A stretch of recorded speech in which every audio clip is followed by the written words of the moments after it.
Hey guys, welcome back to another video. HP TGT arts का TET का examination 3 दिसंबर 2023 को कंडक्ट हुआ, जिसकी हमने कल ही सभी सेक्शंस की आंसर की डिस्कस कर ली थी। लेकिन इस वीडियो में हम फुल पेपर जो है सॉल्व करेंगे। ओके, ज़्यादा डिटेल में नहीं जाएंगे हम। तो सबसे पहले है psychology section, child psychology and development pedagogy, teaching learning process. Okay, तो एग्जाम का लेवल काफ़ी अच्छा था, मॉडरेट था, ना बिल्कुल इजी कहेंगे ना बहुत ज़्यादा टफ। पहला क्वेश्चन है, सर्वाधिक मानवीय व्यवहार है। Most human behaviour is can be easily explained has multiple causes. तो इसका ऑप्शन नंबर बी करेक्ट होगा। अनेक कारण होते हैं सर्वाधिक मानवीय व्यवहार के। Most human behaviour has multiple causes, option number B इसका सही होगा। क्वेश्चन नंबर 2, एक समाज निहित और स्पष्ट के नियम के अनुसार आचरण को नियंत्रित करने के लिए स्थापित करता है, जिसे कहा जाता है a society established to govern conduct according to rule of implicit and explicit are referred as to as. तो ये कॉल्ड नॉर्म्स कहते हैं इनको, मापदंड, मानदंड या norms. Okay, option number D correct होगा। क्वेश्चन नंबर 3 है, which of the following is an acquired trait. निम्नलिखित में से कौन सा गुण है, प्राप्त गुण कौन सा है जो एक्वायर किया जाता है।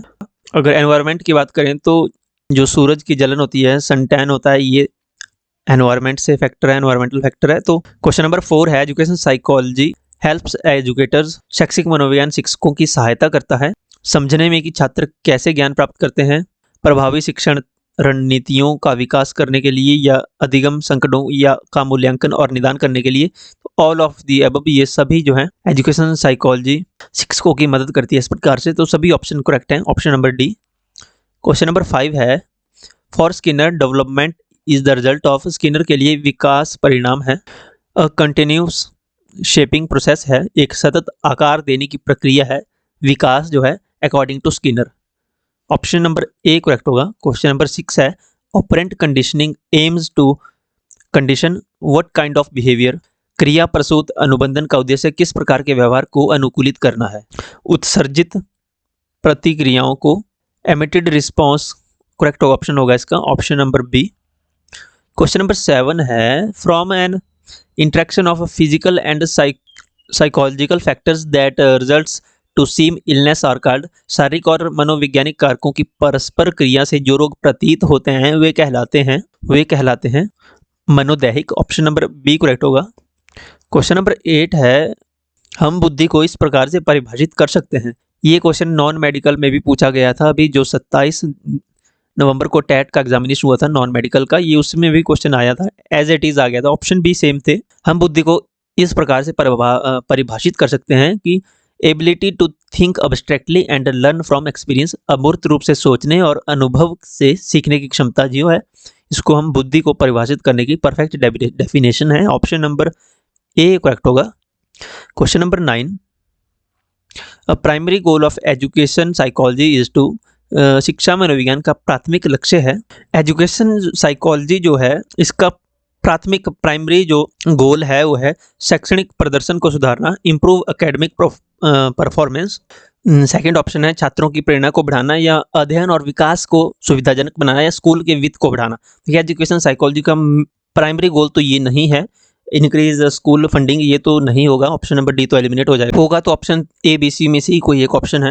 एजुकेशन साइकोलॉजी का केवल एकेडमिक परफॉर्मेंस को ही एनहांस करना इसका main motive, facilitate learning and development. C इसमें करेक्ट होगा। क्वेश्चन नंबर 12 है, the nature nurture debate in education psychology refer to the. शिक्षा मनोविज्ञान में प्रकृति पालना विवाद से क्या मतलब होता है। इससे मतलब है ज्ञान प्राप्ति पर अनुवांशिकता बनाम पर्यावरणीय कारकों का प्रभाव। Option number A, influence of genetics versus environmental factor on learning.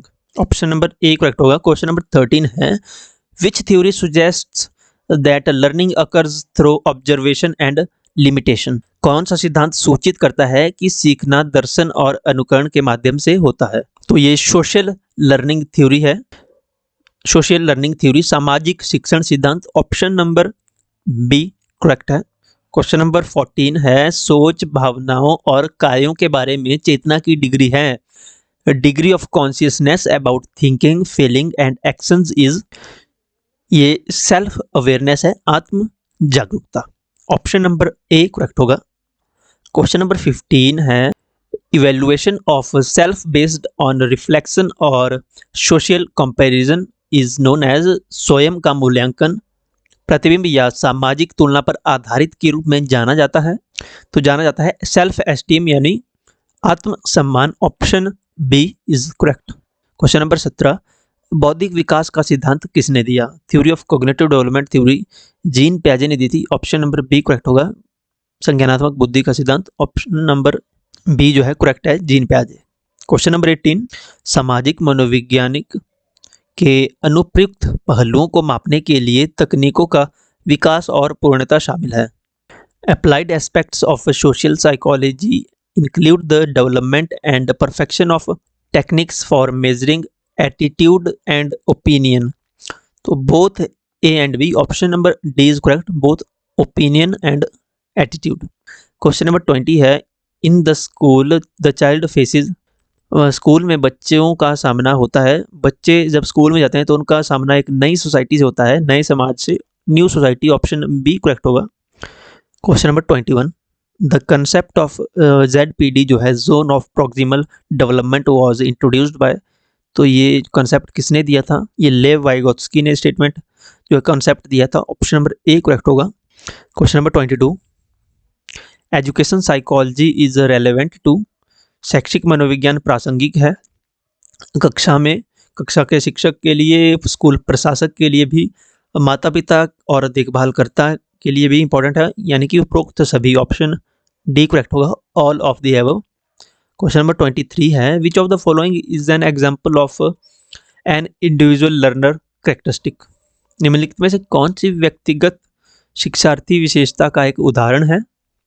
अब यहाँ पे वर्ड है इंडिविजुअल। जो इंडिविजुअल है ये कैरेक्टरिस्टिक्स है सोशियो इकोनॉमिक स्टेटस की, सामाजिक आर्थिक स्थिति इंडिविजुअल की डिफरेंट हो सकती है। जो एक व्यक्तिगत शिक्षार्थी की विशेषता है, कक्षा का माहौल में व्यक्तिगत नहीं आता, वो सभी इसमें कवर हो जाएंगे। पाठ्यक्रम से भी सभी अफेक्ट होते हैं और शिक्षक जो पढ़ाता है उससे भी सारे बच्चे जो हैं शिक्षार्थी अफेक्ट होते हैं, सभी लर्नर्स अफेक्ट होते हैं। तो इंडिविजुअल में यहाँ पे सामाजिक आर्थिक स्थिति आएगी। ऑप्शन नंबर ए करेक्ट होगा, socio economic status. Question number 24 है the role of education psychology in assessment includes. मूल्यांकन में शैक्षिक मनोविज्ञान की भूमिका में शामिल है। तो इसमें ऑप्शन जो है तीनों करेक्ट हैं, तो इसमें ऑप्शन डी करेक्ट आएगा, all of the above. Question number 25 है change in stability in mental activities such as learning, attention, memory, language, thinking and reasoning and creativity is. ये सब क्या है? तो ये सब जो है ये कॉग्निटिव डेवलपमेंट है। ऑप्शन नंबर सी करेक्ट होगा, कॉग्निटिव डेवलपमेंट। क्वेश्चन नंबर 26 है which factor refers to an individual's ability to acquire and apply knowledge. कौन सा कारक एक व्यक्ति की ज्ञान प्राप्ति और उसका उपयोग करने की क्षमता को संदर्भित करता है? तो ये उसकी इंटेलिजेंस दर्शाता है, उसकी बुद्धिमत्ता। ऑप्शन बी करेक्ट होगा, इंटेलिजेंस। क्वेश्चन नंबर 27 है two factor theory of intelligence is given by. Two factor theory of intelligence was given by the Spearman. Option D correct होगा। ये क्वेश्चन जो है इसी वर्ष ये क्वेश्चन पूछा गया था LT टैट में। LT टैट जो 27 को हुआ था, 27 तारीख को, इसमें ये क्वेश्चन आया था। ओके, और 28 क्वेश्चन है फ्राइडियन समझ के अनुसार विचार या उद्देश्य जिसके बारे में एक व्यक्ति वर्तमान में जागरूक है या याद कर रहा है उसे कहा जाता है कॉन्शियसनेस, कॉन्शियस यानी जागरूक। ऑप्शन ए करेक्ट होगा। क्वेश्चन नंबर 29 है विकास की एक आदर्श कार्यात्मक स्थिति कहलाती है। Optimal functional state of development is called maturation, परिपक्वता। ऑप्शन डी करेक्ट होगा। एंड लास्ट क्वेश्चन है question number 30 maturation changes occur in a fairly predictable sequence and continue until. परिपक्वता परिवर्तन काफ़ी पूर्वानुमेय क्रम में होते हैं और तब तक जारी रहते हैं जब तक अंटिल अडल्टहुड, वयस्कता। तो ये साइकोलॉजी के कुछ क्वेश्चन थे, 30 क्वेश्चन। अब इंग्लिश सेक्शन है, तो 31 to 34 give one word for the following expressions choosing from those given under each expression. A person who is skilled in horsemanship is called equestrian. Option C correct होगा, equestrian. Question number 32. One who eats everything is called omnivorous. Option number C correct होगा, omnivorous. Question number 33 है, a strand of beads used in counting prayers is called rosary. Option A correct होगा. Question number 34 है, correct masculine gender for B, उसका gender होगा drone. Option number A. Question number 35 to 37, give the collective noun of the following. Question number 35 है, filling the blanks of elephant, head of elephant. Option number A correct होगा. Question number 36, filling the blanks of hay, bundle of hay. Question number 37, filling the blanks of clothes, an outfit of cloth. अब N के साथ आगे ओ आ रहा है, outfit ओ vowel, तो आप यहाँ से ऐसे भी पता लगा सकते थे एलिमिनेट करके कि वॉवल किसके सामने आ रहा है, एन के बाद वॉवल आना था. An outfit of clothes. Question number 38 to 40, choose the correct form of indirect speech. She said I will do my work my self, तो she said that she would do her work herself. Option number D correct होगा. Question number 39, what do you want, she asked him. अब ये interrogative है, 4 है, इसमें है she said, she asked him that what he wanted. अब यहाँ पे डिड है, यहाँ पे दैट है, तो ये option number 40. Teacher said to me you were absent from the class yesterday. The teacher told me that I had been absent from the class the previous day. Option number D is correct.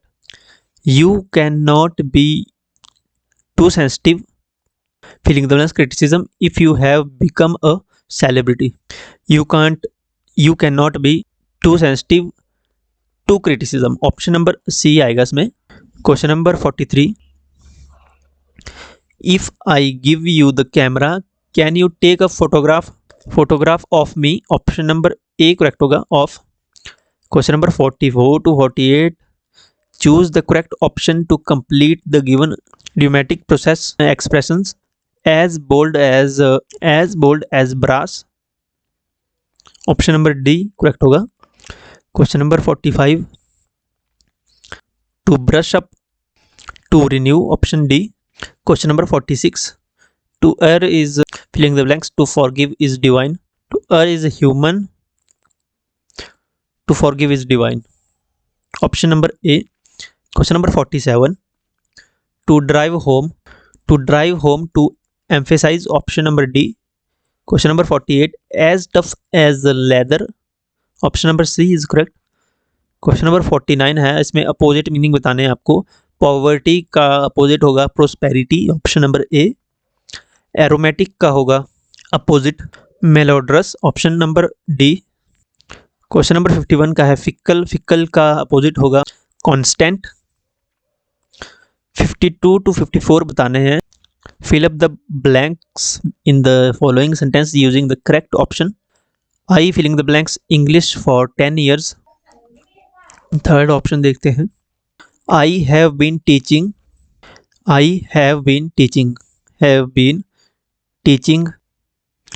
English for 10 years. Option number इसमें आएगा D. Question number 53 है, it is still raining now. It filling the blanks for 2 hours. It has been raining for 2 hours. Option number C. Question number 54 है, Roy filling the blanks from a fever since yesterday. Roy has been suffering from fever since yesterday. Option number B correct होगा, has been suffering. Question number 55 to 57 है, choose the following phrase, have 4 options A, B, C, D. Indicate the correct meaning of the given. Correct meaning of the modest. Correct meaning of modest is humble. Option number C. 56 है, dart का जो है exact meaning का dash. 57 है, deviation, exact meaning digression. 58 to 60, choose the synonym of the given word. Same one meaning वाले बताने हैं. Shortfall, shortfall का होगा शॉर्टेज, ऑप्शन नंबर ए। और 59th है रेजिंग, रेजिंग का होगा uplifting, yes uplifting, option number A. And last है स्ट्रेव, स्ट्रेव का होगा be hungry, option number C be hungry. तो ये हो गए इंग्लिश के 30 क्वेश्चन। आई होप आपके मैक्सिमम क्वेश्चन सही हुए होंगे। नेक्स्ट पार्ट है जनरल स्टडीज़ का, नेक्स्ट पार्ट है 61 to 120। क्विकली हम इन 60 क्वेश्चंस को करेंगे। हड़प्पा सभ्यता के किस स्थल पर घोड़े के अवशेष मिले हैं? हड़प्पा सभ्यता के जो सुरकोतला जगह है, ये साइट है, यहाँ पे मिले हैं घोड़े के अवशेष, ऑप्शन नंबर बी करेक्ट होगा। ये गुजरात में है ये साइट। क्वेश्चन नंबर 62 है प्राचीन काल में जैन धर्म का प्रसार किस काल में हुआ? चंद्रगुप्त मौर्य के टाइम पीरियड में हुआ था जैन धर्म का प्रसार, option number D. Question number 63 है चतुर्थ बौद्ध महासभा का आयोजन कहाँ किया गया था? चतुर्थ फोर्थ बुद्धिस्ट काउंसिल हेल्ड हुई थी, कहाँ हुई थी? कश्मीर में हुई थी, option number D. Question number 64 दीन ए इलाही किसने शुरू की थी? दीन ए इलाही जो है ये अकबर ने शुरू की थी, option number A. Question number 65 है गदर पार्टी के संस्थापक कौन थे? गदर पार्टी के संस्थापक थे Lala Hardayal, option number B correct होगा। क्वेश्चन नंबर 66 है मुर्राह जो है ये नस्ल है, ये ब्रीड है, किस जानवर से संबंधित है? मुर्राह ब्रीड जो भैंसों से संबंधित है, okay, option number C B correct होगा, बोफेलो।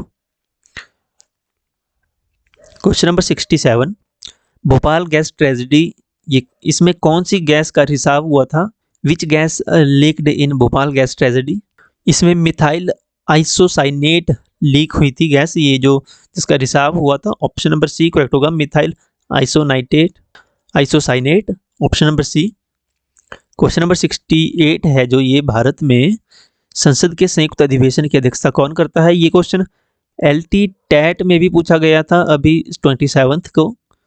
एंड ये हमने जब एग्जाम के पिछले दिन जो PYQ की वीडियो की थी जिसमें हमने ये सारे क्वेश्चन डिस्कस किए थे इंक्लूडिंग दिस। तो संयुक्त अधिवेशन की अध्यक्षता भारत में जो है ये लोकसभा के अध्यक्ष करते हैं। जब संसद के दोनों सदन इकट्ठे हैं, संयुक्त होते हैं, तो लोकसभा अध्यक्ष इसकी अध्यक्षता करते हैं, speaker of Lok Sabha. Question number 69 है 3 ओर से घिरे भूभाग को क्या कहा जाता है? जो भाग 3 भाग से घिरा होता है इसे कहा जाता है प्रायद्वीप, ऑप्शन नंबर डी करेक्ट होगा, प्रायद्वीप। क्वेश्चन नंबर 70 भारत छोड़ो आंदोलन कब शुरू हुआ? 1942 में शुरू हुआ था। प्लासी की लड़ाई या प्लासी का युद्ध किस वर्ष लड़ा गया था? 1757 में लड़ा गया था प्लासी का युद्ध। नेक्स्ट भारत का अंतिम गवर्नर जनरल था, भारत का अंतिम गवर्नर जनरल था, भारत के अंतिम गवर्नर जनरल लॉर्ड माउंटबेटन थे, ऑप्शन नंबर बी करेक्ट होगा, Lord Mountbatten. Question number 73 Arya Samaj के संस्थापक थे स्वामी दयानंद सरस्वती, आर्य समाज के संस्थापक थे, option number C is correct. Question number 74 viticulture का अर्थ है? Viticulture means cultivation of grapes, option number A अंगूरों की खेती। नवीकरणीय संसाधन है renewable resources are solar energy, wind energy, hydro electric energy. तो all of the above is the correct answer, option number D जो है करेक्ट होगा। क्वेश्चन नंबर 76 वे कौन से 3 कारक हैं जिनसे जनसंख्या में परिवर्तन होता है? Which are the 3 main factors that cause population change? तो ये 3 फैक्टर्स हैं birth, deaths and migration, option number B is the correct. Question number 77 है भारत में गेहूं उगाई जाती है, wheat is grown in India. अब जो गांव से हैं उनको तो पता होगा कि आजकल गेहूं की बिजाई चली है और ठंड भी है, तो शीत ऋतु आप लगा देंगे इसमें, option number B.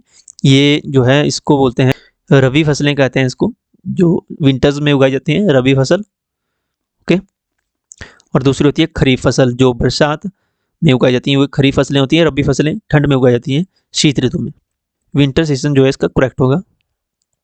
Question number 78 है निम्नलिखित में से कौन सा एक जीवाश्म ईंधन है? Which of the following is a form of fossil fuel? तो जीवाश्म ईंधन है कोयला, कोल, करेक्ट आंसर होगा option number D. Question number 79 है, how many list of subjects are given in Indian constitution. भारतीय संविधान में दिए गए विषयों की कितनी सूचियां दी गई हैं? तो 3 सूचियां हैं, समवर्ती सूची, राज्य सूची और केंद्र सूची। क्वेश्चन नंबर 80 है, जापानी जो शब्द है सुनामी, इसका क्या अर्थ है? इसका अर्थ है हार्बर वेव्स यानी कि बंदरगाह की लहरें। क्वेश्चन नंबर 81 है, मंगल पांडे निम्न में से किसके सिपाही थे? मंगल पांडे वॉज सिपाही of which of the following. तो ये 34वीं बंगाल नेटिव इन्फेंट्री के सिपाही थे, ऑप्शन नंबर बी। क्वेश्चन 182 है, दांडी मार्च कब आरंभ हुआ या कब प्रारंभ हुआ? When did Dandi March started? 12 मार्च 1930 से ये शुरू हो गया था दांडी मार्च। क्वेश्चन नंबर 83 है, लगातार कितने वर्षों तक देश से बाहर रहने पर भारत की नागरिकता समाप्त हो जाती है? Which for how many years continuous living abroad ends the citizenship of India. आपको लगातार 7 ईयर तक अगर कोई बाहर रहता है तो उसकी सिटीजनशिप खत्म हो जाती है। तो ऑप्शन नंबर डी करेक्ट होगा, none of the above. Question number 84 है, 15 अगस्त 1947 को भारतीय राष्ट्रीय कांग्रेस के अध्यक्ष कौन थे? अध्यक्ष थे जे.बी. कृपलानी। 15 अगस्त 1947 को जब भारत को आजादी मिली थी उस समय। क्वेश्चन नंबर 85 है, निम्नलिखित में से भारत के संविधान का संरक्षक है? भारत के संविधान का संरक्षक है सुप्रीम कोर्ट ऑफ इंडिया यानी कि भारत का उच्चतम न्यायालय। क्वेश्चन नंबर 86 है, लोकसभा अध्यक्ष अपना त्यागपत्र निम्न में से किसे सौंपता है? देखिए ये क्वेश्चन ट्रिकी है, इसमें ध्यान रखना है मैक्सिमम, लेकिन यहाँ पे राष्ट्रपति नहीं है, नहीं तो बहुत से कैंडिडेट राष्ट्रपति भी लगा सकते थे। लोकसभा अध्यक्ष है, ये अपना इस्तीफा जो है त्यागपत्र ये उपाध्यक्ष को सौंपता है, डिप्टी स्पीकर को सौंपता है। ऑप्शन नंबर ए करेक्ट होगा। क्वेश्चन नंबर 87 है, रैयत जो है शब्द है इसका मीनिंग क्या है? पूछा है। मीनिंग इसका होता है, जो वर्ड रैयत है इसका मीनिंग होता है अ फार्मर, किसान। क्वेश्चन नंबर 88, फेमा क्या है? What is FEMA? फेमा है फॉरेन एक्सचेंज मैनेजमेंट एक्ट, विदेशी विनिमय प्रबंधन अधिनियम है ये, option number C. Question number 89 है, name the Indian who won Nobel prize 2014 for peace. 2014 में शांति के लिए नोबेल प्राइज किस भारतीय को मिला था? उनका नाम था Kailash Satyarthi, option number D correct होगा। क्वेश्चन नंबर 90 है, who served as a viceroy in India during British period. ये यहाँ पे वॉइसरॉय पूछा है तो वॉरेन हेस्टिंग्स तो नहीं होगा, ये बंगाल के गवर्नर जनरल थे पहले। लॉर्ड डलहौजी 1857 से पहले के कार्यकाल से हैं, 1857 के बाद ही वॉइसरॉय की उपाधि दी जाने लगी थी। इनका 1850 के बाद इनका जो है कार्यकाल शुरू हुआ था, तो ये भी नहीं होगा। लॉर्ड रिपन जो वॉइसरॉय थे और लॉर्ड माउंटबेटन भी। लॉर्ड माउंटबेटन की बात करें तो ये लास्ट वॉइसरॉय थे भारत के एज अ ब्रिटिश शासन के दौरान। इनका जो कार्यकाल था, इनका कार्यकाल भी 12 फरवरी 1947 से शुरू हो गया था और 15 अगस्त से चला था। उसके बाद ये 15 अगस्त 1947 के बाद ये फर्स्ट गवर्नर जनरल बने थे इंडिपेंडेंस इंडिया के, स्वतंत्र भारत के। और लॉर्ड रिपन जो है ये भी वॉइसरॉय थे भारत के, सी करेक्ट होगा। यही इन्होंने केवल वॉइसरॉय के रूप में भारत के लिए कार्य किया है। लॉर्ड माउंटबेटन ने वॉइसरॉय के साथ साथ गवर्नर जनरल के रूप में भी कार्य किया है, तो केवल वॉइसरॉय पूछा है तो ऑप्शन नंबर सी करेक्ट होगा, लॉर्ड रिपन। लॉर्ड रिपन इसका एग्जैक्ट आंसर होगा, option number C. Question number 91 है, MRP means maximum retail price, option number B. Question number 92, which country stands first in human development index. तो इनमें से श्रीलंका सबसे first पे stand करती है। Question number 93, which is the second layer of atmosphere. तो stratosphere is the second layer of atmosphere, option number D. Question number 94, who is the author of Ain-i-Akbari. Abul Fazal है writer आइन-ए-अकबरी के। क्वेश्चन नंबर 195 है, मताधिकार कौन सा अधिकार है? तो ये जो राइट टू वोट है ये पॉलिटिकल राइट है, राजनीतिक अधिकार है हमारा, ऑप्शन नंबर डी करेक्ट होगा। अर्थशास्त्र के लेखक कौन है? कौटिल्य हैं।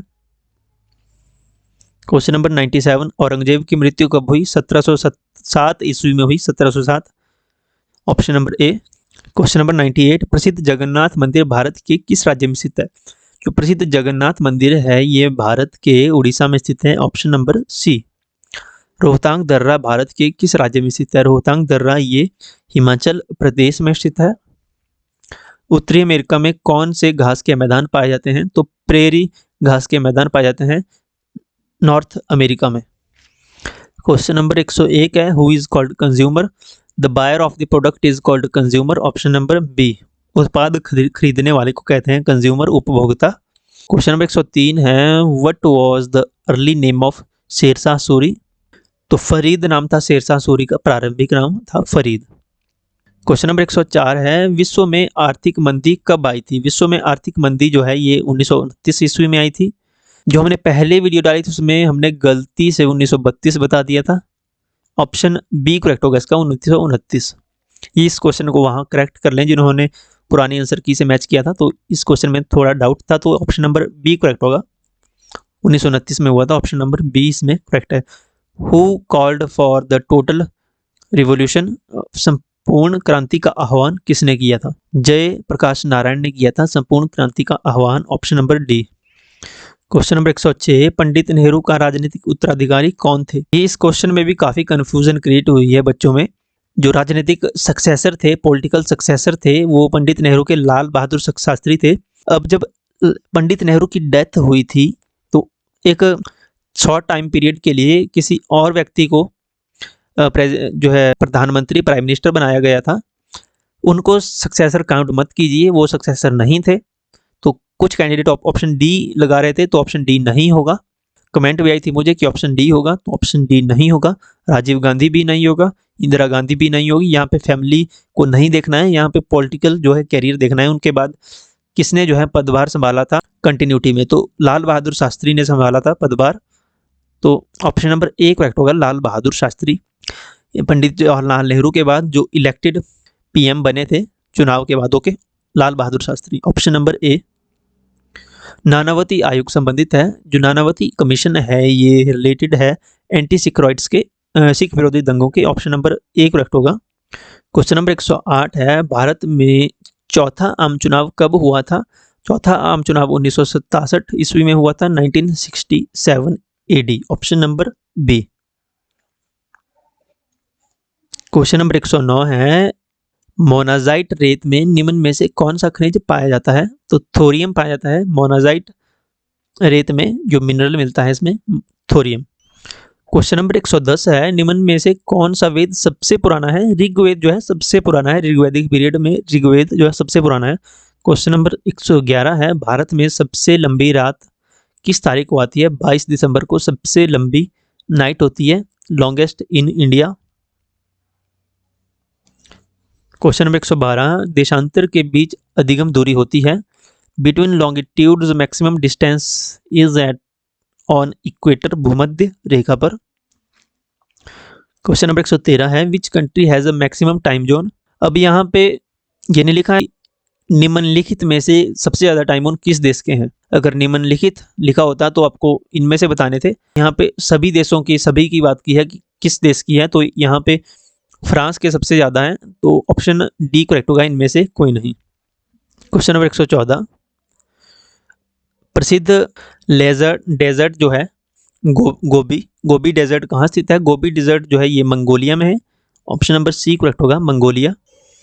क्वेश्चन नंबर 115 है, हवा का वेग सबसे ज़्यादा किसका होता है? तो ये होता है टोर्नेडो यानी बवंडर, option number B. Question number 116 है, प्रशांत महासागर में कौन सी खाई स्थित है? प्रशांत महासागर में जो है ये मरियाना खाई है, ऑप्शन नंबर ए करेक्ट होगा। क्वेश्चन नंबर 117 है, सबसे गहरी झील कौन सी है? तो बेकॉल लेक जो है, बेकॉल झील सबसे गहरी झील है। क्वेश्चन नंबर 118 है, in which continent is Peru located? Peru जो है ये साउथ अमेरिका में है, ये एक कोस्टल कंट्री है, समुद्र के साथ लगती हुई, ऑप्शन नंबर सी करेक्ट होगा, दक्षिणी अमेरिका में है पेरू। क्वेश्चन नंबर 119 है, नील नदी का उद्गम कौन सी झील से होता है? नील नदी का उद्गम विक्टोरिया लेक से होता है, विक्टोरिया झील, option number A. And question number 120 है, in Bangladesh Brahmaputra is known as? Bangladesh में ब्रह्मपुत्रा को कहा जाता है Jamuna river, option number B correct होगा। जमुना रिवर कहा जाता है बांग्लादेश में ब्रह्मपुत्र रिवर को। अब आता है section last, section 4 general awareness including Himachal GK and current affairs and environmental studies. पहला क्वेश्चन है, महाबलीपुरम मंदिर किस राज्य में स्थित है? महाबलीपुरम मंदिर जो है ये तमिलनाडु में है। ऑप्शन नंबर बी करेक्ट होगा, तमिलनाडु में है महाबलीपुरम टेम्पल। अगर जिले की बात करें तो जिले का नाम है चेंगलपट्टू। ओके। क्वेश्चन नंबर 122 है, हर्षचरित किसके द्वारा लिखा गया था? हर्षचरित जो है हर्षचरित बाणभट्ट के द्वारा लिखा गया था। ऑप्शन ए करेक्ट होगा। नेक्स्ट क्वेश्चन है, सेरिंगपट्टम की लड़ाई में कौन पराजित हुआ था? सेरिंगपट्टम की लड़ाई में टीपू सुल्तान पराजित हुए थे। ऑप्शन नंबर बी करेक्ट होगा। क्वेश्चन नंबर 124 है, द लास्ट सफर चित्र किसने बनाया? लियोनार्डो द विंची ने ये जो है पेंटेड ये पिक्चर बनाई थी जिसमें the last suffer, Leonardo da Vinci. Kashmir का आदिवासी कबीला क्या है? कबीर के आदिवासी कबीले का नाम है Bakarwal. Option number C Bakarwal. Harappa जो लिपि है ये लिखी जाती है राइट टू लेफ्ट लिखी जाती है, हड़प्पन स्क्रिप्ट यानी कि दाईं से बाईं ओर। क्वेश्चन नंबर 127 है, सिक्कों के अध्ययन को क्या कहते हैं? सिक्कों के अध्ययन को मुद्रा शास्त्र कहते हैं। ऑप्शन नंबर सी करेक्ट होगा। क्वेश्चन नंबर 128 है, फ्रांस में पेरिस एकेडमी की स्थापना कब की गई थी? तो फ्रांस में पेरिस एकेडमी की स्थापना 1666 ईस्वी में की गई थी। अगर डेट की बात करें तो 22 दिसंबर 1666 ईस्वी को। हम्पी में पुरातात्विक अवशेषों की खोज में निम्नलिखित में से किस विद्वान ने योगदान दिया था? कर्नल कॉलिन मैकेंजी ने काफी योगदान दिया था। क्वेश्चन नंबर 130 है, जैन धर्म में कुल कितने तीर्थंकर थे? जैन धर्म में टोटल 24 तीर्थंकर थे। ऑप्शन नंबर डी करेक्ट होगा। भारत में पहली रेलवे लाइन कब बिछाई गई थी? 1853 को बिछाई गई थी भारत में पहली रेलवे लाइन। अगर डेट की बात करें तो 16 अप्रैल 1853 ईस्वी को। ऑप्शन नंबर बी करेक्ट होगा। महात्मा गांधी के राजनीतिक गुरु कौन थे? महात्मा गांधी के राजनीतिक गुरु थे Gopal Krishna Gokhale. Option number B. Question number 133, 1975 में संकटकाल की घोषणा किस अनुच्छेद के अंतर्गत की गई थी? तो नेशनल इमरजेंसी डिक्लेयर हुई थी जब, तो नेशनल इमरजेंसी डिक्लेयर होती है under article 352। Option number D 352 के तहत, आर्टिकल 352 के तहत जो नेशनल इमरजेंसी होती है। 360 ये फाइनेंशियल इमरजेंसी होती है। 356 जो है ये राज्यों में किसी विशेष राज्य में लगाया जाने वाला छोटे एरिया में लगाया जाता है, जो इसे प्रेसिडेंट रूल या राष्ट्रपति शासन कहते हैं। आर्टिकल 356 के तहत जो लगता है राष्ट्रपति शासन। नेशनल इमरजेंसी 352, वित्तीय आपातकाल 360। क्वेश्चन का ऑप्शन नंबर डी करेक्ट होगा, आर्टिकल 352 के तहत लगी थी। क्वेश्चन नंबर 134 है, where is international court is situated? अंतर्राष्ट्रीय न्यायालय हेग में है, हेग नीदरलैंड में है। Option number C. Question number 135, निम्नलिखित में से कौन सा दल बदल विरोधी संशोधन विधेयक है? इस वर्ड को ध्यान रखिए, संशोधन विधेयक। तो संशोधन विधेयक ये एंटी डिफेक्शन लॉ नहीं पूछा है, एंटी डिफेक्शन अमेंडमेंट बिल के बारे में बात की गई यहाँ पे। इस वर्ड को ध्यान रखें। कमेंट में की थी एक लड़की ने, एक स्टूडेंट ने, जो वो भी कंफ्यूज थी इसके बारे में कि एंटी डिफेक्शन लॉ है या एंटी डिफेक्शन अमेंडमेंट बिल की बात यहाँ पे हो रही है। तो इसका करेक्ट होगा 91st जो है अमेंडमेंट हुआ था ये। Option number C 2003। Option number C correct होगा। क्वेश्चन नंबर 136 है, वारसा संधि की स्थापना कब हुई? ये जो वारसा पैक्ट हुआ था ये 1955 को हुआ था। अगर फुल डिटेल की बात करें, फुल डेट की बात करें तो 14 मई 1955 को। Okay, Warsaw pact. Option A correct होगा। क्वेश्चन नंबर 137 है, किसने देश में लैंगिक आधार पर भेदभाव खत्म किया? तो ये संविधान ने, कॉन्स्टिट्यूशन ने लैंगिक आधार पे भेदभाव खत्म किया। ऑप्शन नंबर सी करेक्ट होगा, कॉन्स्टिट्यूशन। क्वेश्चन नंबर 138 है, भारतीय संविधान का कौन सा अनुच्छेद जो है छुआछूत को समाप्त करने से संबंधित है? Which article of the Indian constitution deals with the obligation of untouchability? तो अनटचेबिलिटी की बात की गई है, छुआछूत की समाप्ति की बात की गई है आर्टिकल 17 में। ऑप्शन नंबर ए करेक्ट होगा। 40 है, भारत के मुख्य चुनाव आयुक्त की नियुक्ति की जाती है राष्ट्रपति द्वारा की जाती है। ऑप्शन नंबर ए करेक्ट होगा, by the president. Question number 41 है, पहाड़ी गांधी किस स्वतंत्रता सेनानी को कहा जाता है? Which freedom fighter has been called Pahari Gandhi? Baba Kanshiram, सभी को याद है Pahari Gandhi Baba Kanshiram, option number A. ये कांगड़ा जिले से थे। ऑप्शन नंबर 142 में कांगड़ा जिले से, कांगड़ा जिले में बिलिंग प्रसिद्ध है। Billing is famous for Kangra, ये है पैराग्लाइडिंग के लिए फेमस है, ऑप्शन नंबर बी। यहाँ से नॉन मेडिकल में भी क्वेश्चन आया था कि पैराग्लाइडिंग से ही रिलेटेड कि कहाँ संस्थान खोला जाएगा, तो ये बीर बिलिंग से ही क्वेश्चन आया था यहाँ पे। क्वेश्चन नंबर 143 है, किस मुगल शासक के समय में फ्रांसीसी यात्री बर्नियर हिमाचल प्रदेश आया था? तो उस समय मुगल शासक थे औरंगजेब। जो फ्रांसीसी यात्री था बर्नियर, ये भारत पहुंचे थे 1658 में, 1658 एडी में, औरंगजेब के कार्यकाल में, ऑप्शन नंबर ए। रोंगटोंग हाइड्रो जल विद्युत परियोजना जो हिमाचल प्रदेश में किस जिले में है? In which district of Himachal Pradesh Rongtong hydro project is, ये लाहौल स्पीति में है। रोंगटोंग काफ़ी छोटी है, 2 मेगावाट की है। ओके। क्वेश्चन नंबर 145 है, मशरूम शहर किस जिले को कहा जाता है? डिस्ट्रिक्ट सोलन को कहा जाता है, मशरूम सिटी सोलन। भूरी सिंह संग्रहालय डिस्ट्रिक्ट चंबा में है, ऑप्शन नंबर सी करेक्ट होगा। निम्नलिखित में से कौन सी झील चंबा जिले में स्थित है? तो गढ़ासरू लेक जो है, ये गढ़ासरू लेक चंबा में है, चंबा के चुराह वैली में, चुराह वैली में है ये गढ़ासरू लेक। डिस्ट्रिक्ट चंबा में कौन सी है? तो ऑप्शन डी जो है ये लेक है, गढ़ासरू लेक चंबा में। हिमाचल प्रदेश में युद्ध संग्रहालय कहाँ पे है? ये क्वेश्चन भी LT टैट में आया था, LT टैट 2023 जो 27 को हुआ था, नवंबर को। युद्ध संग्रहालय कहाँ है? युद्ध संग्रहालय धर्मशाला में है। देखिए ये सारे क्वेश्चन हमने एग्जाम के पिछले दिन हमने सभी क्वेश्चन डिस्कस किए थे। LT TET, non medical TET, जितने भी टैट पहले हुए हैं इस दिसंबर वाले के भी और उनसे पिछले वाले के भी, जिन्होंने वो वीडियो देखी होगी उनके ये क्वेश्चन गलत नहीं होंगे। क्वेश्चन नंबर 149 है, हिमाचल प्रदेश के किस जिले में जनसंख्या घनत्व सर्वाधिक है? हाईएस्ट पॉपुलेशन डेंसिटी सबसे ज़्यादा हमीरपुर की है, ऑप्शन नंबर ए। हाईएस्ट डेंसिटी की बात करी है यहाँ पे। लारजी जल विद्युत परियोजना किस नदी पर स्थित है? लारजी जल विद्युत परियोजना ये मंडी में है और ये ब्यास रिवर पर है, ऑप्शन नंबर सी करेक्ट होगा, ब्यास रिवर। सो ये 150 क्वेश्चन हमने कंप्लीट किए। वीडियो को लाइक जरूर करें, लगभग 40 से 45 मिनट की वीडियो लंबी हो चुकी है ऑलरेडी, तो यहाँ तक आपने अगर देख लिया है तो मेक श्योर चैनल को सब्सक्राइब करके जाएं एंड वीडियो को लाइक करें। अपना फीडबैक, अगर आपके पास कोई फीडबैक है देने के लिए, तो कमेंट सेक्शन में ज़रूर लिखें। And thank you so much. I hope आप सभी का रिजल्ट अच्छा रहेगा। All the very best for your future. God bless you all.